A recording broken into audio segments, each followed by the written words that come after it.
हाय दोस्तों, आज मैं एक ज़बरदस्त मूवी की एक्सप्लेनेशन आपके सामने शेयर करूंगा। इसका नाम है पायरेट्स ऑफ द कैरिबियन। दोस्तों, ये अब तक की पायरेट्स सीरीज की जितनी मूवीज़ हैं उनकी अब तक से सबसे लेटेस्ट मूवी है। और दोस्तों, इस मूवी का नाम है Pirates of the Caribbean with that man tell no tales. दोस्तों, स्टार्ट में हम देखते हैं कि एक बच्चा एक किश्ती में बैठा हुआ होता है और उसके पास एक जादुई नक्शा होता है जिसे वो अपने बाप को ढूंढ रहा होता है। दोस्तों, इसका बाप यहाँ समंदर में कहीं खो जाता है। दोस्तों, ये अपने पाँव में रस्सी बांधता है और रस्सी का एक सरा दो बहुत सारे पत्थरों के साथ बांध के उन पत्थरों को समुद्र में डाल देता है और उसके बाद दोस्तों को भी समुद्र में छलांग मार के कूद जाता है और उन पत्थरों के जरिए लटकता है, उसी ज़्यादा नीचे समुद्र में जाता है। और दोस्तों, नीचे समुद्र में जाके पहुंच के वो एक कश्ती पे गिरता है। थोड़ी देर में दोस्तों ये कश्ती पानी से बाहर आने वाली होती है और इस कश्ती के अंदर इसका बाप होता है। दरअसल इसका बाप किसी शराब का शिकार हो गया होता है। दोस्तों, कश्ती बाहर आती है और कश्ती का नाम ले आहिस्ता आहिस्ता कश्ती से जब पानी खत्म होता है दोस्तों, तो वो लड़का क्या देखता है, कश्ती से जब पानी खत्म होता है तो वो लड़का देख ही रहा होता है। दोस्तों, इतनी देर में कश्ती के अंदर से लड़के का बाप निकल कर आता है। इस तरह लड़के को उसका बाप मिल जाता है। लेकिन दोस्तों, यहाँ पर इसका बाप इसको पूछता है कि वो यहाँ पर क्यों आया है, क्योंकि ये हमेशा के लिए पानी से बाहर नहीं रह सकता। अब इसको अपनी पूरी जिंदगी पानी के अंदर ही रह के गुजारनी पड़ेगी कि कोई किसी एक शराब का शिकार है। लेकिन बच्चा जिद करता है और अपने बाप को हमेशा के लिए अपने साथ ले जाने के लिए बहुत कोशिश करता है, मनाता है, लेकिन उसका बाप बिल्कुल भी नहीं मानता और उसको बोलता है कि उसको यहाँ से जाना होगा क्योंकि थोड़ी देर में कश्ती वापस चली जाएगी। उसके पाँव की रस्सी भी काट देता है। बच्चा बहुत जिद करता है दोस्तों उसको साथ लेके जाने के लिए, लेकिन उसका बाप उसको नहीं मानता, गले लगाता है और उसको जाने के लिए यहाँ से बोल देता है। दोस्तों, जब उसको गले लगाता है उसका बच्चा भी उसकी बात मानता है और इसके बाद दोस्तों कश्ती डूबना शुरू हो जाती है। आहिस्ता पानी कश्ती के अंदर आना शुरू हो जाता है और दोस्तों थोड़ी ही देर में ये कश्ती बिल्कुल पानी के अंदर डूब जाती है और लड़के का बाप लड़के को अलविदा कह देता है और पानी में वापस चला जाता है। इसके बाद दोस्तों हम देखते हैं कि लड़का पानी से बाहर आ गया और वापस जाकर अपनी कश्ती में लेट गया है और अपने बाप के बारे में सोच रहा है। दोस्तों, इसके बाद हम देखते हैं कि समुद्र में दो जहाज चल रहे होते हैं। ये दोनों जहाज दोस्तों एक जगह जा रहे होते हैं और एक जहाज में से एक लड़के का हाथ बाहर आता है और वो शीशे में से आगे का रास्ता देख रहा होता है। दोस्तों, थोड़ी देर में से शीशे में आगे एक शैतानी जगह नजर आती है। दोस्तों, इस जगह को देख वो बहुत हैरान होता है और उसको इस जगह के बारे में पहले से बहुत इन्फॉर्मेशन भी होती है। वो भागता हुआ कप्तान के पास जाता है और कप्तान को जाकर बताता है कि हमें इस जगह पर नहीं जाना चाहिए वरना हम सब अपनी ज़िंदगी से जान से हाथ धो बैठेंगे। दोस्तों, लेकिन वो कप्तान उसकी बात मानने से साफ इनकार कर देता है। वो उसको बहुत मनाने की कोशिश करता है, बहुत समझाता है, लेकिन वो कप्तान नहीं मानता। दोस्तों, फिर वो भागता है और भाग के ज़बरदस्ती जहाज़ के पास जाता है जहाज़ का रुख मोड़ने के लिए, लेकिन वो सब पुलिस वाले उसको पकड़ के दोस्तों मारते हैं और उसको वापस पकड़ के दोबारा उसको कैद में ले जाते हैं, कैद में डाल लेते हैं। दोस्तों, यहाँ पे कोई भी उसकी बात नहीं सुनता और उसको वापस कैद में डाल दिया जाता है जहाँ पर जैक स्पैरो का पोस्टर भी होता है उसको। थोड़ी देर में कश्ती में दोस्तों आहिस्ता आहिस्ता अंधेरा होना शुरू हो जाता है और उस लड़के को पता लग जाता है कि उनकी कश्ती उस शैतानी जगह पे पहुंच चुकी है, उसके अंदर जा रही है। दोस्तों, जहाज़ का कप्तान भी देख रहा होता है आसपास के सारे एरिया को और कश्ती में होते हुए अंधेरे को वो सब नोट कर रहा होता है और दोस्तों वो बड़ा डर से घबराहट से जाते हैं और उनको पता लग जाता है कि कुछ ना कुछ यहाँ पर गलत तो है। वो सब डर जाते हैं और बहुत डर जाते हैं और इसी में उसका कप्तान अपने सारे असलहा को तैयार करने के लिए बोलता है। दोस्तों, वो अपना सारा का सारा तोपे वगैरह रेडी करते हैं और आहिस्ता आहिस्ता उन जहाज वालों के बंदे मरना शुरू हो जाते हैं और वो दोस्तों वहाँ पर जंग का माहौल एक शुरू हो जाता है। वो लड़का खिड़की से सब कुछ देख रहा होता है कि कैसे आसपास से तोपों से बर्फ़ की बारिश की जा रही है और ऐसा जहाज में आग लगती है दोस्तों और ऐसे ही रास्ता वो सब लोग वहाँ पर मरना शुरू हो जाते हैं। वो लड़का नीचे जेल से ये सब कुछ देख रहा होता है, इन सब का शोर सुन रहा होता है। दोस्तों, ऐसे ही सब मारे जाते हैं और फिर जहाज़ का कप्तान भी मारा जाता है। अब यहाँ पे इस फिल्म के असली विलन की एंट्री होती है और जो बहुत खौफनाक होता है और बहुत खौफनाक डराने वाला होता है और अजीब सी मखलूक होती है। वो लड़का ये देख रहा होता है कि ये आहिस्ता आहिस्ता नीचे केबल में आ रहा है जेल में और वहाँ पर जैक स्पैरो का पोस्टर भी देखता है। वो ये दरअसल जैक स्पैरो का बहुत पुराना दुश्मन होता है। तो जैक स्पैरो को पोस्टर देख के लड़के से पूछता है कि तुम्हारे पास ये क्यों है और किस तरह से आया। वो लड़का बोलता है मैं इसकी तलाश कर रहा हूँ। ये बोलता है मैं भी इसकी तलाश कर रहा हूँ और जब तुम्हें ये मिल जाए तो फ़ौरन मुझे इसका हर जहाज़ में से मैं एक बंदा छोड़ देता हूँ ज़्यादा जो बाहर जाके हम मुर्दों की कहानी के बारे में बताएगा। दोस्तों, इस तरह ये बंदा इस लड़के को जहाज़ में छोड़ देता है और बोलता है कि बाहर जाके जैक स्पैरो को ढूंढो और उसको मेरा बताओ कि मैं एक दिन ज़रूर यहाँ से आज़ाद होकर आऊँगा वापस। इसके बाद अगले सीन में एक जेल दिखाई देती है जहाँ पर एक फादर खड़ा होता है और एक लड़की से बात कर रहा होता है। इस लड़की के बारे में सबका मानना होता है कि लड़की एक डायन है, ये इंसान नहीं है और वो लड़की उस जेल का लॉक खोल रही होती है। फादर से बात करते करते वो जेल का लॉक भी खोल रही है और जेल का दरवाजा जोर से खोलती है जिस पर फादर पीछे जाके गिरता है और ये जेल से भाग जाती है, फरार हो जाती है और इसके भागने की खबर भी कैदियों को बाकी लोगों को मिल जाती है। पुलिस वाले उस लड़की के पीछे भागना शुरू कर देते हैं और उस लड़की को ढूंढने के लिए और वो लड़की इनसे बच के आगे भाग खड़ी होती है। भागते भागते वो एक जगह पर आती है जहाँ पर एक बैंक होता है। उन्होंने सब लोगों को जमा किया होता है उनको बैंक दिखाने के लिए। ये उस सिटी का वाहिद एक बैंक होता है और उसमें एक सेफ होती है। अब वो आगे जाके सेफ को ओपन करता है, लड़की देखते हैं लड़की भाग रही है पुलिस वालों से बचने के लिए। एक बंदा जाता है और वो जेल का सेफ ओपन करता है। सेफ ओपन करके देखते हैं अंदर जैक स्पैरो लेटा हुआ सो रहा होता है। जैक स्पैरो उठता है, अपनी शराब की बोतल उठाता है और वो बाहर लोगों को देख के हैरान हो जाता है। बाहर लोग उसको देख के हैरान हो जाते हैं कि ये सेफ के अंदर क्या कर रहा है। दूसरी तरफ इस सेफ को चोरी करने का बंदोबस्त किया जा रहा होता है। उस सेफ को घोड़ों के साथ बांध के खींचने वाले होते हैं। दोस्तों ये जैक स्पैरो के साथी होते हैं और जैक स्पैरो भी एक चोर होता है और ये इसी के साथी। वो सेफ को खींचते तो सेफ के साथ पूरी बिल्डिंग भी खींची जाती है क्योंकि सेफ बिल्डिंग के साथ बिल्कुल पक्की तौर पे जुड़ी होती है। और जैक स्पैरो के मुँह में रस्सी अड़ जाती है और वो जैक स्पैरो भी उसी सेफ के साथ खींचा चला जाता है। सेफ का मुँह खुल होने की वजह से जितना भी सेफ में माल होता है वो सब गिर जाता है और जैक स्पैरो को आखिर में सिर्फ एक सिक्का हुआ मिलता है। जैक स्पैरो और उसके साथी ये देख के हैरान हो जाते हैं। दोस्तों यहाँ पर जैक स्पैरो के साथी जैक स्पैरो को बहुत बुरा भला कहते हैं और वो उसकी कप्तानी छोड़ देते हैं और कहते हैं कि आज से तो हमारे कप्तान नहीं, हम आज़ाद हैं और हम अपना आपको खुद देखें। जैक स्पैरो भी कहते हैं कि ठीक है, अगर तुम छोड़ के जाना चाहते हो तो तुम्हारी मर्जी है, ठीक है। दोस्तों जैक स्पैरो के पास बहुत कीमती चीज़ें होती हैं। यहाँ पर एक बोतल दिखाई जाती है जिसमें एक जहाज़ होता है और जब भी जैक स्पैरो चाहे इस जहाज़ को इस्तेमाल कर सकता है। ये बहुत तेज़ चलने वाला जहाज़ होता है और उसके साथ साथ उसके पास एक जादुई कंपास भी होता है जिसको वो अपनी मर्जी के मुताबिक इस्तेमाल भी कर सकते हैं। दूसरी तरफ जो लड़का जो हमने शुरू में देखा होता है, जो कश्ती में बैठा हुआ होता है, वो लड़का बड़ा हो जाता है और यहाँ पुलिस की कैद में होता है। उसकी देखभाल के लिए एक नर्स आती है। दोस्तों ये नर्स वही लड़की होती है जिसके बारे में लोगों का कहना था कि ये डाइन है और जो जेल से भागी होती है। इस लड़की के पास सितारों का इल्म होता है जो बहुत ही अहमियत का हामिल होता है। ये लड़की उस लड़के को बताती है कि ये उसके पास है जिसकी वजह से वो उस नक्शे को, जो नक्शा उसके पास था, हल कर सकते हैं। अभी वो लड़की उसको ये बता ही रही होती है कि पुलिस वाले आके उस लड़की को देख लेते हैं और उसके पीछे भागना शुरू कर देते हैं। ये लड़की वहाँ से भागती है, पुलिस वाले भी इसके पीछे भागते हैं लेकिन ये लड़की भाग नहीं पाती और आखिरकार ये लड़की पकड़ी जाती है।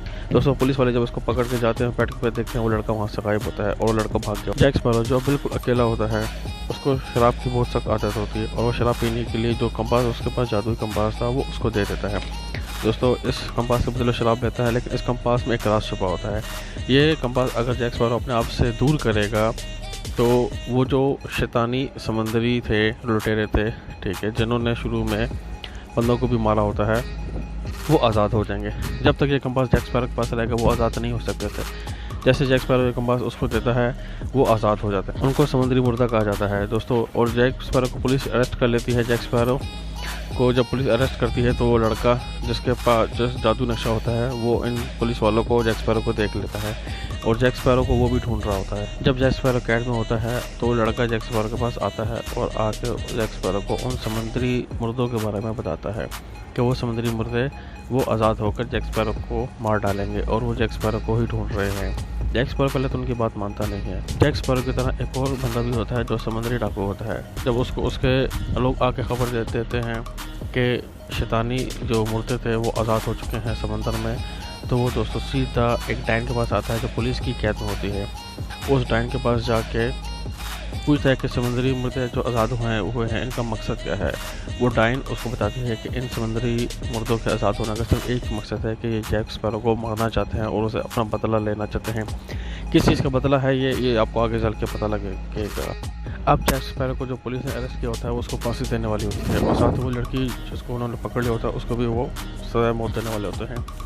इसमें वो लड़का और जैक स्पैरो को जो साथी थे, जो चोर थे, वो जैक स्पैरो को बचाने के लिए आते हैं और बचा के ले जाते हैं और साथ ही उस लड़की को भी ले जाते हैं और अपने साथ जाके शिप में बांध देते हैं। फिर वो जो समुद्री डाकू होता है उसका सामना समुद्री मुर्दों से होता है जो अब आज़ाद हो गए होते हैं। जैसे इन दोनों का सामना होता है, समुद्री मुर्दों का जहाज़ समुद्री डाकुओं के जहाज़ को ख़त्म करने वाला होता है कि वो समुद्री डाकुओं का कप्तान आगे जाके बोलता है कि उसको जैक स्पैरो को पता है। जैसे ही वो समुद्री मुर्दों का कप्तान ये बात सुनता है वो जहाज़ को रोक लेता है और उन लोगों को पकड़ लेता है और कहता है मुझे जैक स्पैरो को पता चाहिए, मुझे जैक स्पैरो चाहिए, जिंदा चाहिए। यहाँ पे समुद्री डाकू का कप्तान उससे सौदा करता है कि वो उसको कल सुबह होने से पहले जैक स्पैरो के पास पहुँचा देगा। यहाँ पर समुद्री डाकू शैतान से पूछता है कि ये जैक स्पैरो के पीछे क्यों पड़ा है। यहाँ पर ये उसको अपनी स्टोरी बताता है कि किसी ज़माने में जब जैक स्पैरो बिल्कुल जवान था, इसका भी एक अपना जहाज़ था और ये सबको मारता चला जा रहा था, लेकिन एक जहाज़ में जैक स्पैरो था जिसने धोखे से इसको शैतानी कुपा में शैतानी गार में भेज दिया, जहाँ पर इसका जहाज़ तबाह हो गया, इसके बंदे मर गए और ये शराफत हो गई, यानी कि इनको बदौल लग गई और ये वहीं पर ज़िंदा रह गए, लेकिन आधे ज़िंदा और आधे मुर्दा हो गए। अब ये सारी स्टोरी उसको बताता है कि कैसे जैक स्पैरो ने धोखे से उसे उस गार में भेज दिया था। और दोस्तों, उसी जहाज़ का कप्तान जिसमें जैक स्पैरो था, वो कप्तान जैक स्पैरो को वही जादुई कंपास दे, समुद्री मुर्दों ने उसको भी मार दिया होता है, जिसकी वजह से वो अपना कंपास जैक स्पैरो को देता है और जैक स्पैरो को बोलता है कि ये अब तुम्हारे हवाले है। और जैक स्पैरो उनको धोखे से उस गार में भेज देता है, जहाँ पर इनका जहाज़ तबाह हो जाता है और इनके बंदे मर जाते हैं, आधे मर जाते हैं और आधे जिंदा रह जाते हैं, लेकिन इनकी हालत बहुत बिगड़ी हुई होती है। यहाँ तक ये वो स्टोरी थी जो शैतानी कप्तान जिसका नाम सालाज़ार था वो सुना रहा था दूसरे एक चोरों के कप्तान जिसका नाम हेक्टर है उसको। दोस्तों, सालाज़ार अब ये स्टोरी उसको सुनाता है। इसके बाद सालाज़ार जिंदा हो जाता है और जो दूसरी कश्ती वाले थे वो जैक स्पैरो को अपना कप्तान बना लेते हैं।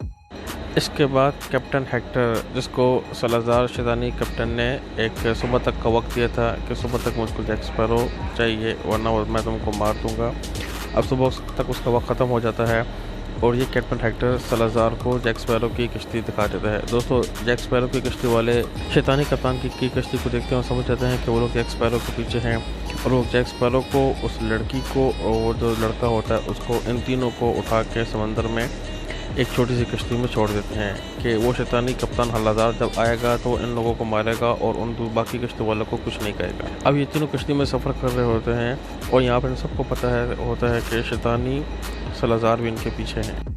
यहाँ पर शैतानी कप्तान सालाज़ार भी जैक स्पैरो को देख लेता है और वो अपनी कश्ती में से फ़ोन फार मछलियाँ जो इस टाइम मुर्दा होती हैं उनको उठा के समंदरों में फेंकते हैं।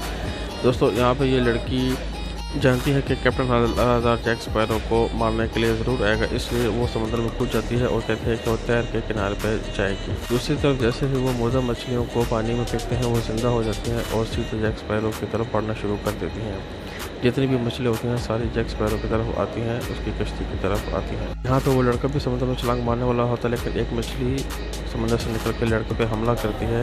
वो लड़का पीछे जाता है बिल्कुल जैक स्पैरो के पास, इस तरह वो मछलियाँ इन पर हमला शुरू कर देती हैं। ये दोनों बिल्कुल देख रहे थे कि मछलियों ने इन पर हमला कर दिया और हर तरफ इनके पीछे मछलियाँ घूम रही हैं, तो इनको मार देंगी, इनको जिंदा नहीं छोड़ेगी। दूसरी तरफ वो लड़की किनारे पर निकल आती है। मौका देख के वो लड़का भी समंदर में जंप लगाता है और तैरता दूसरे किनारे तक जाता है। इतने में सालाज़ार कप्तान के बाकी साथी भी उसके साथ आते हैं जैक स्पैरो को मारने के लिए, लेकिन दोस्तों जैक स्पैरो मौका देख के निकल जाता है इनके हाथ से। वो जैक स्पैरो के पीछे भागते हैं और वो ऐसी मखलूक है जो समंदर के ऊपर भी भाग सकती है।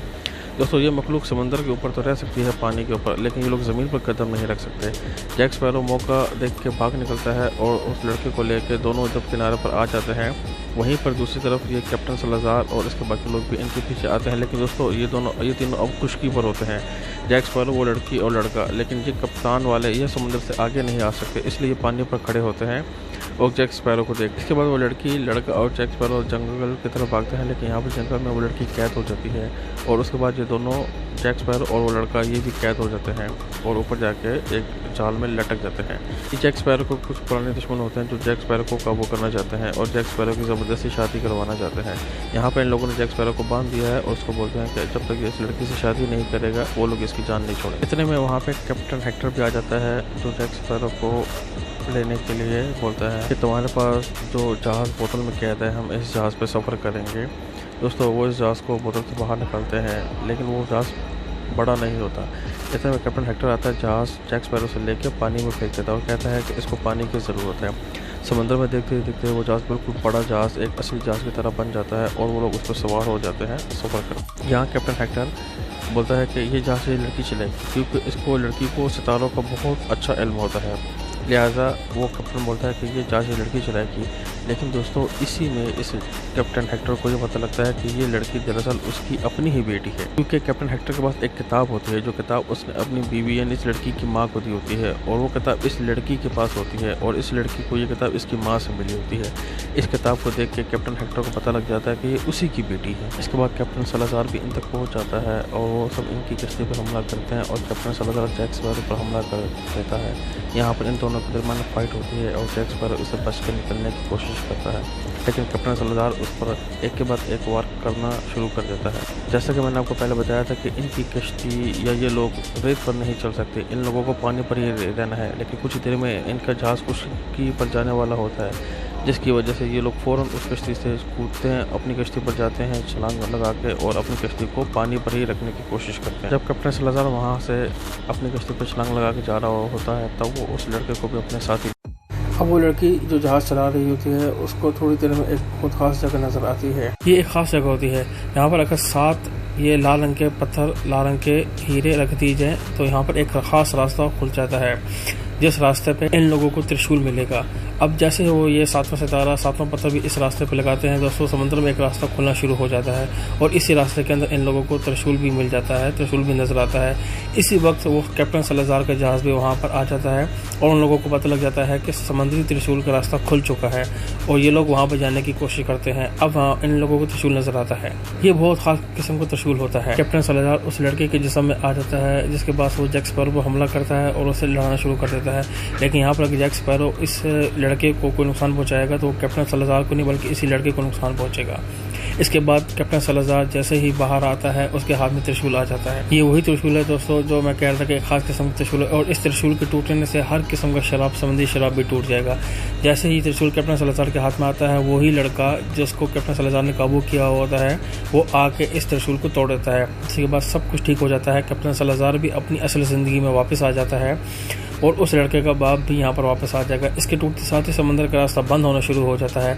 यहाँ पर कैप्टन हेक्टर फौरन उसी टाइम आता है इन तीनों को बचाने के लिए, जैक स्पैरो को, अपनी बेटी को और उस लड़के को। जब वो इन तीनों को बचा रहा होता है इनके पीछे कैप्टन सलाज़ार भी लग जाता है और वो एक एंकर के जरिए इन सबको ऊपर खींचने वाला होता है। इसी एंकर के साथ कैप्टन सलाज़ार भी लटक जाता है। अब कैप्टन सलाज़ार की बेटी की पीछे लग जाना ये कैप्टन हेक्टर देख लेता है। अब दोस्तों इस एंकर में सबसे ऊपर जैक स्पैरो, उसके बाद वो लड़का, इसके बाद ये लड़की और उसके बाद कैप्टन सलाज़ार होता है और लड़की के हाथ पर यही सितारों का निशान होता है और यही निशान इस लड़की के बाप के हाथ पे भी यानी कैप्टन हेक्टर के हाथ में भी होता है। ये लड़की उस वक्त ये निशान देख लेती है और इस कैप्टन हेक्टर से पूछती है कि आप कौन है, एक बहुत कीमती खजाना। उसके बाद कैप्टन हेक्टर छलांग लगाता है और कैप्टन सलाज़ार को चाकू मार के नीचे गिरा देता है और इस तरह वो दोनों नीचे पानी में गिरते हैं और दोनों की मौत हो जाती है और वो लड़की अपने बाप को देख रही होती है और उसको पता लग जाता है कि यही शख्स उसका बाप था। इसके बाद ये तीनों ऊपर आ जाते हैं पानी से और वो समुद्री रास्ता बंद हो जाता है और ये तीनों जहाज़ में वापस आ जाते हैं। इसके बाद हर किस्म का शराब ख़त्म हो जाता है। वो लड़का और लड़की एक खुशकी पकड़ खड़े होकर लड़के के बाप का इंतजार कर रहे होते हैं और वो लड़का देखता है कि सामने से उसका बाप भी चल कर आ रहा होता है क्योंकि हर किस्म का शराब ख़त्म हो जाता है। इसके बाद ये लड़का अपने बाप से मिलता है और ये लोग हंसी खुशी रहना शुरू कर देते हैं। दूसरी तरफ कैप्टन जैक स्पैरो है वो अपने जहाज़ पर वापस जाता है और अपने जहाज़ को लेके आगे निकल जाता है और इसके साथ ही ये फिल्म की स्टोरी ख़त्म हो जाती है। उसका जादुई कंपास भी उसी के पास होता है। लहरों के उस पार बहुत सारी मंजिलें हैं मेरी और इसके साथ ही उसका जहाज़ चला जाता है।